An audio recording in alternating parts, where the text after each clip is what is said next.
It's so crazy, you know, it's so crazy. But that's one of the what we call the trifecta, right? Of aggressive attacks on the street: headlock, haymaker punches, and tackles. Essentially, is like the trifecta of. So if you're self-defense, right? So we have this debate, you know, in the karate world. You know, people say they teach self-defense. You know, they say they teach very effective self-defense. And you know, if you're not covering what happens if someone headlocks you, throws that big giant punch, or tries to tackle you, you're behind the curve. You know, because that's what's going to happen. No one straight punches people on the street. You know we have that dilemma in traditional martial arts. You know, where they just don't address realistic attacks. So anyway, let's talk about this headlock. The headlock, we know from the combatives that if the person gets the headlock, worst case scenario is they're going to take you down, right? It's kind of like that front headlock turn, pull down to the ground. You know, that's like worst case scenario. Which in the combatives, we learn a technique. It's kind of like a forward roll. We just take the person down, step around, and roll from there. We're not going to do that today. We're going to talk a little bit back a little further. Right? If you guys want to learn that, roll, John can teach you that. You know, you guys come over and just do like a little combatives lesson from there. Show you that. Cool, no problem. Right? And that is really kind of worst case scenario because the person has your head. You're already broken down. Your posture is broken. You're going to move forward, and then you're just going to lose your balance. You're going to fall down. It looks like this. Right? Guy grabs you, boom, pulls you down, bam. Right? That sucks. Now you got to worry about how to defend the headlock, and you're on the ground. You know, you're in the asphalt and the gravel and the snow or whatever from there. So if you can eliminate that before that happens, great. Okay? So the lesson in the combatives, the standing headlock defense, and the combatives lessons, right, just kind of goes with the flow. Right? That's kind of the idea. Oh man, he broke my posture. I'm going, we roll, and then I end up in a modified mount. All right? Cool. So again, if you want to learn that, graceuniversity.com. No, I'm kidding. Find a CTC near you. I think we've gone over that. I think we did that one time, standing headlock.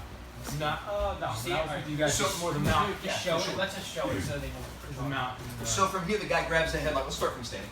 Yeah. So as he walks up, he grabs the headlock, turn, boom, this way. Yeah, we roll. It's more of a go with the flow. Yeah.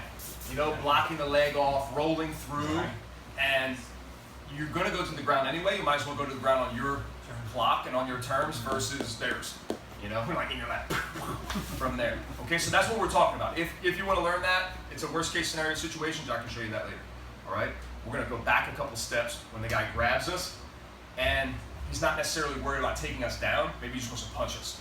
Okay, because that's common. Person grabs a headlock, boom, start throwing punches from there. Okay, so we're gonna learn this basic technique, right? And then I'm gonna show you a couple of different finishes, which are gonna kind of go back to what we just learned in the review, right? So first things first. So here, right, grab the choke, grab the arm, okay? When he lets go to punch, shoot the arm, right? Hug. From here, go inside, re-grab, step, pull, right? So again, very basic self-defense technique, you know? The main thing is I don't want to get punched, okay? But the reality is I'm probably gonna get punched. It's just a fight, right? So what I want to make sure is that I'm not like this, right, while he's punching me. So again, I like to do this right from here. Okay, so now I have connection and control. Okay? So from this position, when he lets go to punch, it's going to be a big punch. No one does this. Right? So it's always going to be this big rear back punch. My arm shoots across. I'm not trying to catch it here, and then I hold it. Okay? Now I have pretty good control. He can't do anything with his hand. What can he do? Punch me? Go ahead, punch me. Yeah, because he's going to have to let go of the headlock, right? So he's not going to punch. And if he does and he lets go, where am I? Wherever you want to be. Right? So from this position, I'm here. Okay? Now, if I can, I want to get a little better control. So this hand's going to swim inside and just kind of hug this back. Pin this to your chest. Okay? Now, when I step, outside leg back, stretching this across here. Bad guy should feel it kind of stretching across here. Right? I'm kind of prying back from here. And then this foot, the inside foot, is going to step back and out. I'm going to dip my head. This stays connected. Okay? So the key here is that when we step and we stretch, we're creating this avenue for escape, right? So instead of me slinking my head out and getting ugly ears, right? From here, I'm stretching the person, making a huge avenue, and then I'm backing out from here. Now, most common mistake that we find is in this situation, once I get here, right, is we're here and this, right? You see his arms, right? It's not gonna work, right? So the cool thing is like this, if I stay connected here, now it's my body, right? It stays connected to my body. That's the beauty of jiu-jitsu, right? Is attacking one limb with my whole body. So instead of trying to pull this off, I'm gonna duck under and stay close from there, okay? So going back again, here, automatically, boom, here. So even if he's connected, right, boom.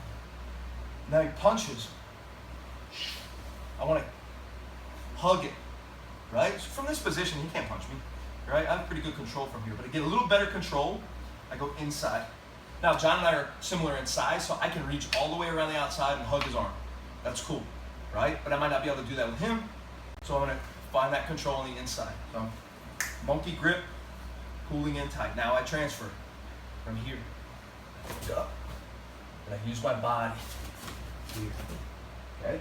Now, just gonna get to this point, right? And we're gonna talk about, you know, how to finish there and a couple different little options that are gonna include the stuff that we just reviewed from there, okay?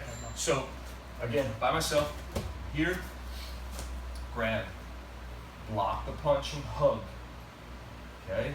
Go thumb full grip to the wrist.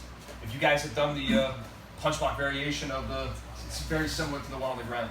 So wrist inside, pull tight, okay? I'm holding, I transfer to the hand that's on my, now, if at any point the person lets go, let me just take the back.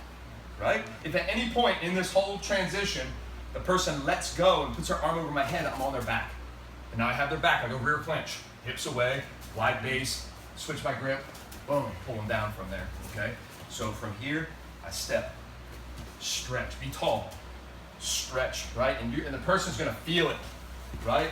The bad guy's gonna feel that stretch right there, and then that creates this whole, boom, right there. Back, and then under. From there. We can push them ahead a couple steps from there. Okay, just don't push each other into the sauna or the bowling alley or the other amenities that are here in John's basement. All right? Good. Cool. Any questions on this one? Yeah. Dig it. All right, let's do it.